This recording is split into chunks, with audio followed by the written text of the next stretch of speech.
Yo, yo, what up, what up, what up? Man, people. I think it's time, A lot of little situations and shit, man. And I think it's time for me to start telling my story, man, because it's people might not know or they might not even recognize to the degree of, man, I'm a different kind, I'm a different dude, man, and there's a lot of layers to me. Now, I'm going to start this from the beginning so everybody really know what how in depth this shit really is and how serious it really was. A lot of people didn't even realize. All right, man. I grew up in the projects at Chicago Stateway Gardens. That's where I was born and raised. You know what I mean? Stateway Gardens, 3651 South Federal, apartment 1411. I'm about to take y'all back. Real people, this what I'm gonna make people recognize. All the shot callers in Chicago, that second generation of gangbangers, GDs, BDs, CBLs, folk on the hustlers, Black P Stones, that second generation. That's what I came from. And all the shot callers, the board members from that generation, the regions, the generals, you know what I'm saying? They was the cats that was in the sandbox with me in the projects. But I left rather early. And I never wound up going back. But it's like, man, I came from pretty much, man, Pimp City. That was my building. And our building was pretty much like, that was the headquarters for, you know what I mean, shit for them GDs, man, coming up. Right across from Comiskey Park, man, right across from Comiskey Park, right across the highway, White Sox Park was right there. We used to run out the project, go to the gates, and just look outside the fences, watch the fireworks. Whenever somebody would hit a home run, Leon, you know what I mean? Man, Carlton Fisk, you know what I mean? Man, it was Harold Baines, that type shit, taking y'all back. But man, I came up in the projects at that time where, how many people remember? I'm gonna show y'all right where I was at. If you're from Chicago, from the low end, y'all remember where the center was with the swimming pool right there. I come from that era, man, where all the projects kids used to go to the swimming pool, and we had the lifeguards and the junior lifeguards right there in the projects at the center. And everybody, all the kids went. Summertime, bottom of the buildings on the first floor, they used to give out the free lunches. They fed every kid in the projects. Back then, the projects wasn't all the way bad. It was family structure, and everybody looked out for each other, man. And I was in the heart of that shit. I'm gonna take y'all back. A lot of people know me as Yak. You know what I mean? My teenage years, when my mama got us out to Harvey, they started knowing me as Church, Up Church. You dig? Seemed like a couple different people if you know. Then as I started getting older, my teenage years, I transitioned into Maniac. That was with my rap shit. And as I got older, I became Yak. So it's like layers to this shit. But I'm gonna take out from the very beginning, man. My mama had us. I was born and raised in the project. I ain't knocking on the door. Yo, Benny, live, bro. Come on, y'all. I'm live, and I need this one, folks. I'm here. Okay, hold on, Charlotte. I'm here with my grandson and my son-in-law and shit, but I gotta tell my story right now, real spill. But they would give us out the free lunches down in the buildings. They would have trucks come, boxes of lunch, the choke sandwiches, the apples, milk, juice. They fed every kid in the projects out there. We all just ran around, played and shit, but we was the second generation GDs off State Street. And we was young niggas that had we fed Stateway Gardens, the 10-story buildings, the Robert Taylor homes. We all was right there, man. This was the heart of the city. That's what I was born and raised in. But a lot of people don't remember because I left. But I'm a man. We was kids running around, man. They know me as DIDABO. That's my nickname as a kid, DIDABO. A lot of people call me Dig. Think about it, folks. Ask around. Guarantee you go to the roots of the projects. I guarantee you throw DIDABO out there. Anthony, Mickey. They used to call my brother Anthony Cashman. I remember about to open your eyes to some shit, yo. Lipinski, salute, baby. Salute. Man, I'm breaking it down today. I gotta start over. And I heard somebody on here tell me, but they said they didn't tell me, they told the YouTube sector. They don't think I was a real GD or something. They think I was telling somebody else's story. Like because I'm at this age I'm at now, I'm on some real chill shit, you know? Yeah.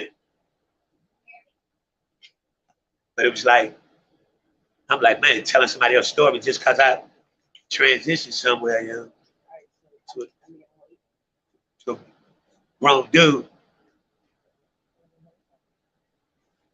Shit kind of different. Man, how can I get there? I got a bit of going deep. This is opening up. I ain't talking about this shit in a long time, you know. Man, but I'm gonna throw some names out there. Little Charles, Blaine Baker. Y'all remember Blaine? That was one of my childhood best friends. Blaine caught a murder charge he was probably 11 or 12 years old. And Blaine got took early. He was straight locked up when we was kids. Blaine Baker, y'all remember? Think about it. Chicago. This for Chicago right here. This for my roots, my home. You know what I mean? This my roots. I'm about to start telling this whole transition, this whole story. I do have a story about the shock some people, man. For real. Man, Tommy Lee Jones. Y'all remember? Yeah. It's my man. As kids, we were so tight, but once we stopped getting older, and gang banging, and people going to the Audi home, people going to, you know what I mean, to the county, to Statesville, it started changing people as they was growing up and shit. And people transitioned into different organizations, different ways of thinking, different trains of thought. But these were the same motherfuckers that came out the sandbox together. I'm gonna take y'all back, man. This shit is real, man. And man, everybody knew them. Joyce Boys, Mickey, and DIDABO. You know what I'm saying? That's what we, man, the Bells, Kurt, Frank, Kiki, Gary, Marco, Jermaine, my god brothers, you know? Big names down for Trenches TV. Somebody contact Trenches TV and tell, because he's from the low end. Contact Trenches TV. That's one of the biggest platforms in Chicago. Street shit. Contact Trenches TV and throw these names out there to him because he's from the low end. I bet you once they start uncovering the layers, they remember who Yak is. Guarantee it, yo. Salute, El Blue. I'm speaking truth tonight, baby. Speaking truth. And I'm about to open up about to take some layers off of this and show it is some shit right here. A lot of people ain't even know, man. But man, my mother moved us out of the projects November 19th, 1984. And that was like shell shocking to me and my brothers. I was 12 years old. She moved us out of the projects. She moved us to the suburbs. That's my stepfather, my little sister dad, John, first man that ever taught me like really man shit. Moved us to the hundreds, trying to teach us something else. And it seemed like it was a whole different world to us. And it seemed so far away as kids and shit. So far away as kids, it's like in Chicago, the streets go by 1, 2, 3, 4, 5, 6, 7, 8, 9, 10, and continues. I grew up on 35th Street. When she moved us out, she moved us to 147th in Winchester, the Wild Hundreds, Harvey, Illinois. And he's go 35th, 36th, 37th, 38th, 39, 40, 41, 42, all the way to 147 as a kid. Seemed like across the fucking world. We never went back. We went back one time. Me and my two brothers caught a bus down there. We stayed down in the project. When we walked in the projects off the bus, everybody, we had been gone some years, but we stayed there all day throughout the night because they remembered Mickey and DIDABO, the projects that was ground zero, real shit. I'm about to open some eyes to you people on here today. I'm telling you real life, all facts, no lies. Do the research. Watch what I tell you. And I left. But what I left is a bunch of people that became history motherfuckers from the city of Chicago. And at that time, me and my brothers was at the top of the food chain as kids. Think about it, you hear me? You hear that, right? You heard, you had to hear that, right? I'm schooling them, little blue. It's real shit, man. Real shit. Now, keep this going. My mama moved us out to the hundreds, which was considered the suburbs. So it was supposed to be better. It was supposed to be a better life, but we get that people not understanding. By this time, the wild hundreds is starting to fuck the projects. We got gangsters out here too. We got black peace stones out here too. We got folk corner hustlers out here too that ain't scared. But they always want to test their nuts against them project boys. Them project boys. So we had to fight like a motherfucker from day one. We moved to Harvey, Illinois. As I was a nigga, I was in sixth grade with the Roselle Parks Elementary School, and I had a 6-point star with the pitchforks going through it, with GD on my arm in sixth grade. And them niggas told me they was gonna cut it out my arm at the end of the school day. Real story, true life. 148th and Roby, Roselle Parks Elementary, Carlos Walker. Huh? I'm about to take y'all back, yo. I'm about to take you back. It's some real shit, man. My mom was just turning it down. Like, man, it's time for me. School telling everybody else a little different situation, but I have a story that needs to really be heard. Now, I'm about to walk y'all through this shit, and by the time I get to the end, y'all gonna have a real different understanding about who the hell I am. And please don't take that as any kind of way of no disrespectful way, because it's not. It's just the truth. It's just the truth. And the shit is real. Do the research. Go open a lot of people's eyes. So now we're in Harvey. And my mama, Joyce was like, man, my mama was a G. She was a gangster, and she ain't never leave her babies and let nobody touch her motherfucking 3 boys. And then she had one little baby girl, Monique, my baby sister. And she caught the business because she was the only girl, and her 3 big brothers were her 2 big brothers. That's my oldest brother, Mickey. He went in by the time we moved to Harvey, my brother Mickey was in the church real heavy, man. He jumped in the church real heavy. And Mickey was different than us. He was real neat, clean cuts, penny loafers, slacks, button up from the jump. You know what I mean? Real hit man. I'm telling you, real life, man. I'm about to open Trenches News. Somebody contact Trenches News.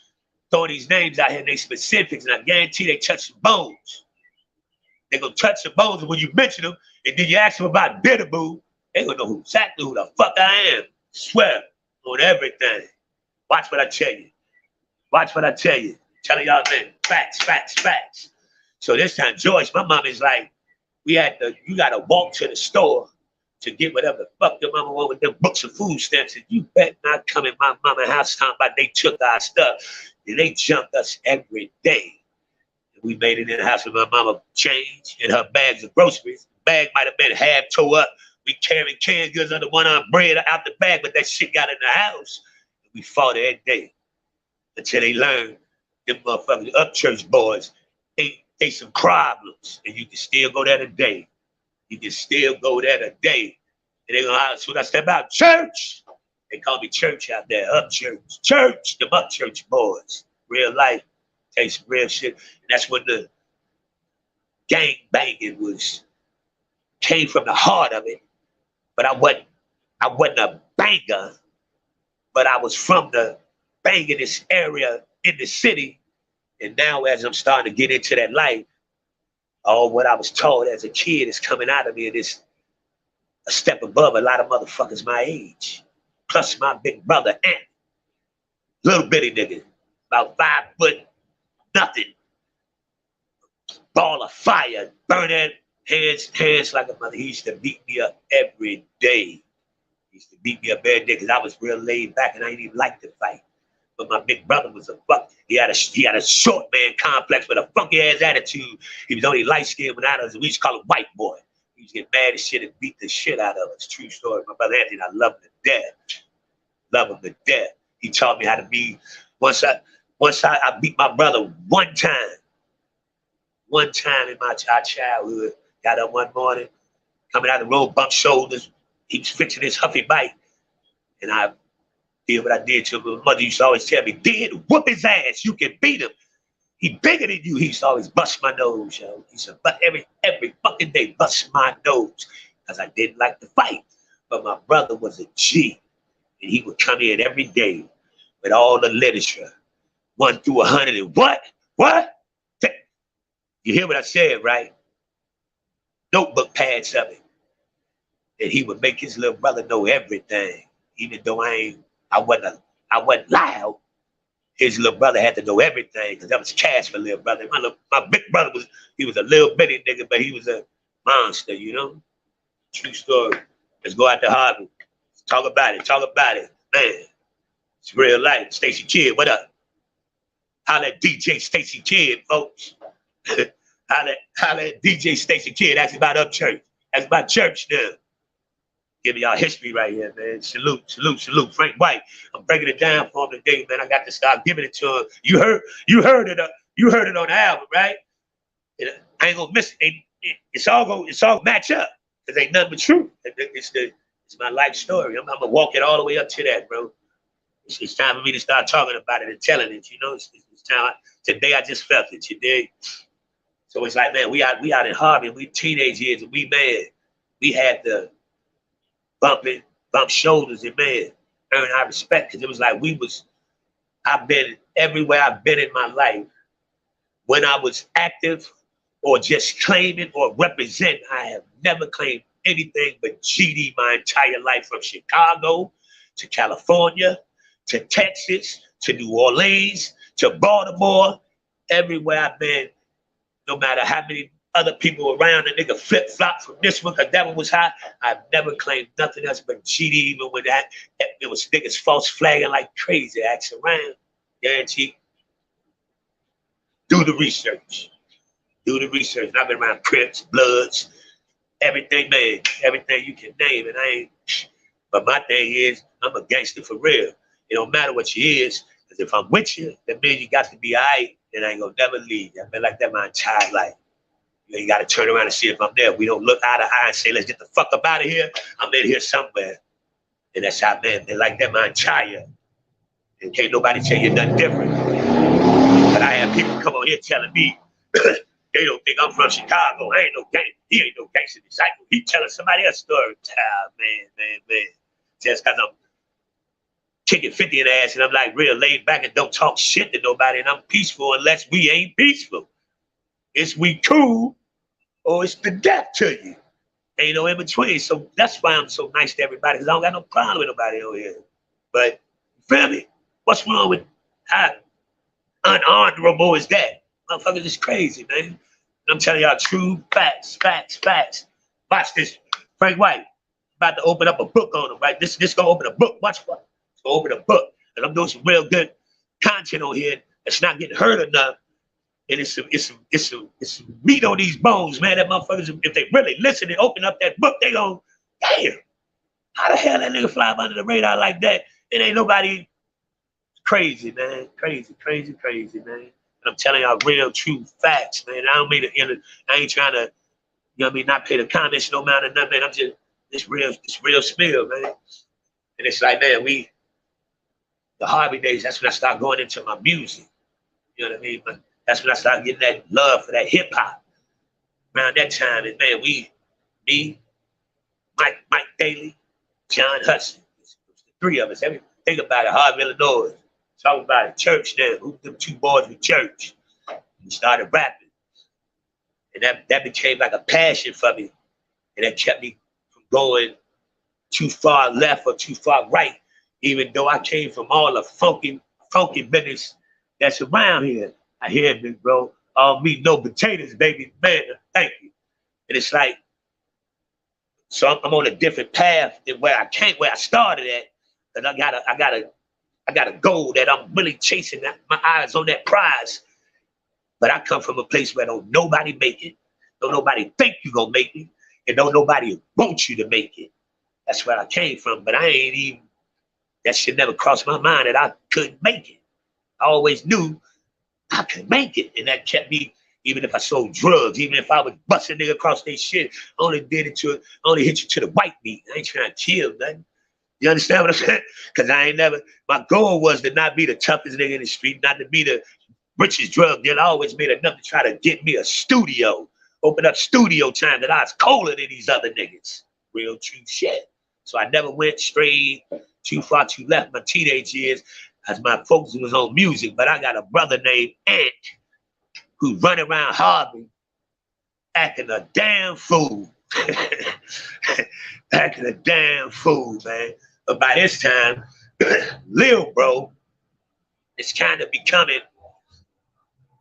I'm with Lil Big Bro. Feel me? Y'all hear what I just said, right? Lil Bro starting to become Lil Big Bro.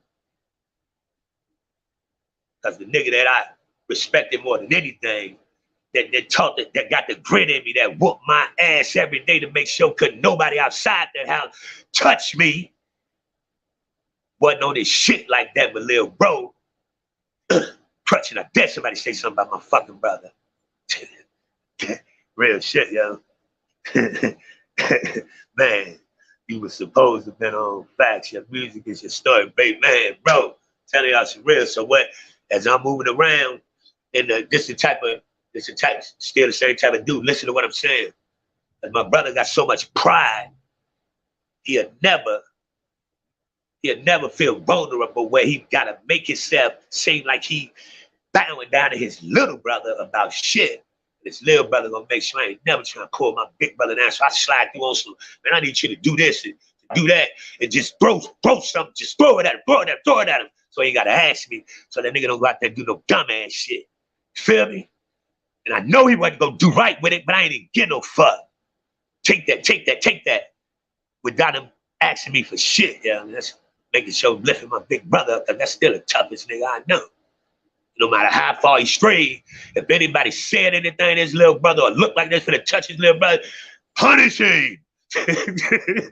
Punish him. Tell you some real shit, yo. Man. What is that, man? You and your brother, man, that's a real one, man, bro. This is real life facts. Man, when my mama hears it, she been actually like, man, man, I'm like, it's so much to it, man. It's a lot, man. I'm about to break this shit down, but y'all really know the beat about me, man. Cooper Park, 150th and Cooper, man. It was where the hottest basketball park players was, and it was the best wrestling team in the city of Chicago for probably 15 to 20 years straight. The Harvey Twisters. The Harvey Twisters went around Iowa everywhere, mopping their ass, because our coaches we used to be in the park. You start from 60 pounds, go up to 72, up to 80, and so on and so on. Whoever keep winning, stay out there till you get up to heavyweight. That's how they trained us. So when you get a little nigga that's 115 like you and quitting them 220s and change, they beating us up like grown men, teaching us skills at the same time. But we went down to like Iowa shit. They was fucked up in the game. Them boys on steroids. Them boys on steroids. Ain't no damn way they whipping our ass like this. This one white man said, y'all out y'all fucking mind. They just kicking our ass. Like we was some young hogs, man. We were some young hogs, man. Harvey, stand up. Opie, Donald, Ronald. You know what I'm saying? What's up, yo? Right, man, I'm kicking some real Carlos Walker, Carlos Seth. You know what I mean? Let's talk about it. Let's talk about it.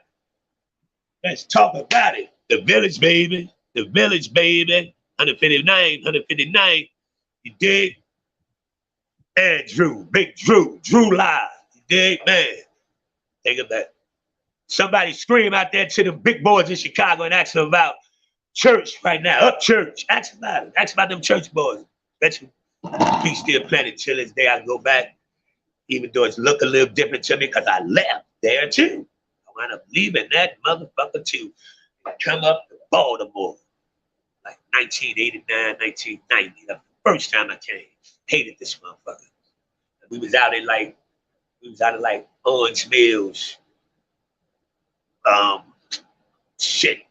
Essex shit, you know what I mean? The county, and we've never seen nothing except on Sundays. We would go to Druid Hill Park where everybody with the hardest whips and the females with titties and ass out everywhere, just at this big park, thousands of people every Sunday for hours till the police shut it down. It's the only thing I saw in Baltimore at that time. Leave, go to California, chasing that music dream. So, you know, I start this when Jack was born. You know what I mean? That's what they cut the. I used to be Maniac. My rap name, my street name was Maniac. They say I used to do crazy, stupid shit. But my man Benjarelli, first person started calling me Yak. That was back in woo. As I got older, you don't want nobody Maniac. You in the bar or something, you know what I mean? Yak. A little smoother, yeah? And it's been there ever since. And man, that's when it all starts to turn and form into professionalism and shit. So taking all these layers of growing up and living, and now it's got me where I'm ready to do real, you know what I'm saying, art form type shit, because me and my man is nice by now. Man, I'm gonna stop right there for the day, all right? Man, this is real, true life, true facts. Thank everybody for, man, stopping through this. This what got me right here, El Blue, what it do? Lipinski, what it do? Man, Frank White. No, I rocks with you, my man. You already know, because you hear it and you see it. Real travel everywhere, man. Real travel everywhere. But by this time, Yak is in Riverside, California, where I meet them mob style records, them Crip niggas from Riverside and Pomona, California, that I'm still in contact with today. You heard? Today. Man, like, subscribe, and share, folks, and I appreciate it. Trust me, I don't take none of this for granted. Anybody, if it's 1 or 1,000, will treat you the same every time. Every time. Ain't nothing left in me. Ain't nothing left, man. Frank White, that man. I'm gonna give it to you. It's coming, man. I'm gonna stop it here, man, so I can keep it interesting. You know, man, this is just the beginning, folks. Like, subscribe, and share. Like, subscribe, and share. Jack, Chi-Town's finest. What do I tell them? You ain't got to respect me, but you will not disrespect me. Holla back, folks. Peace.